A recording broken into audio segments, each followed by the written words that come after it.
BJP जीतती है तो समझ लीजिए कि हिंदुस्तान में इसके बाद ना तो कोई कॉन्स्टिट्यूशन रहेगी ना कोई इलेक्शन ही होगी। तो फिर तो आप देख लीजिए डेमोक्रेसी में आते टाइम में this does not I feel this does not bore well for the democracy of India. Court की तो बात ही नहीं मानते जी, हर जगह पर कोर्ट की हर बात का उल्लंघन करते हैं।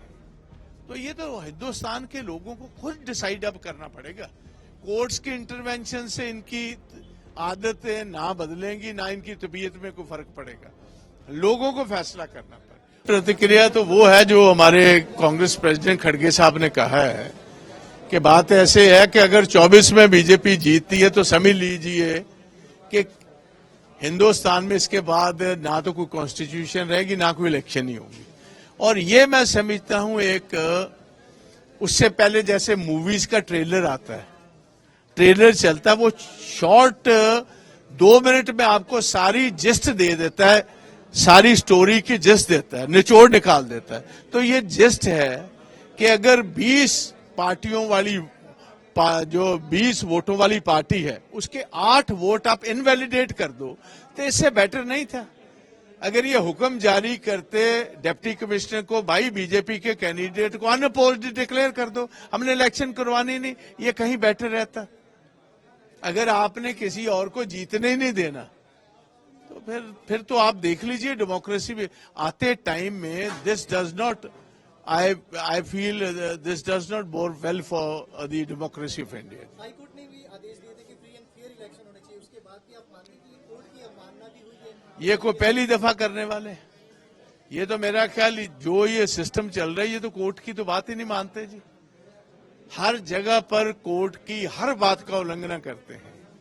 तो ये तो हिंदुस्तान के लोगों को खुद डिसाइड अब करना पड़ेगा। कोर्ट्स के इंटरवेंशन से इनकी आदतें ना बदलेंगी, ना इनकी तबीयत में कोई फर्क पड़ेगा। लोगों को फैसला करना पड़ेगा। और जो मेन मुद्दे हैं, सबसे बड़ा मुद्दा हिंदुस्तान में बेरोजगारी, सारे देश के नौजवान तो छोड़ छोड़कर हिंदुस्तान को बाहर देशों में जा रहे हैं।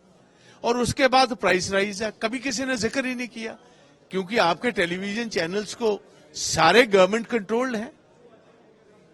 इश्यूज वो जिसका लोगों पर कोई असर नहीं है वो मेन इश्यूज है, जिसका असर है वो आपके टीवी और इलेक्ट्रॉनिक मीडिया में और प्रिंट मीडिया में कहीं ना छपते हैं ना कोई दिखाता है। मेयर चुनाव को लेकर आम आदमी पार्टी और कांग्रेस दोबारा से हाईकोर्ट का रुख कर रही है। हमें नहीं पता जी,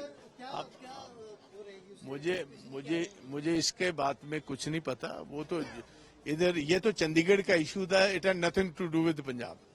मगर मैं तो आपको एक ये बताना चाहता हूं कि आते वक्त में एक इन्होंने ट्रेलर चलाकर दिखाया है कि अंडर ऑल सर्कमस्टांसेस ये हेल बेंट हैं कि हमने कोई भी सूबा किसी ढंग से भी काबू करना हम करेंगे, उसका कोई गैर कानूनी हो, कानूनी हो, किसी ढंग से हो। तो this is what they are going to do. हाँ जी।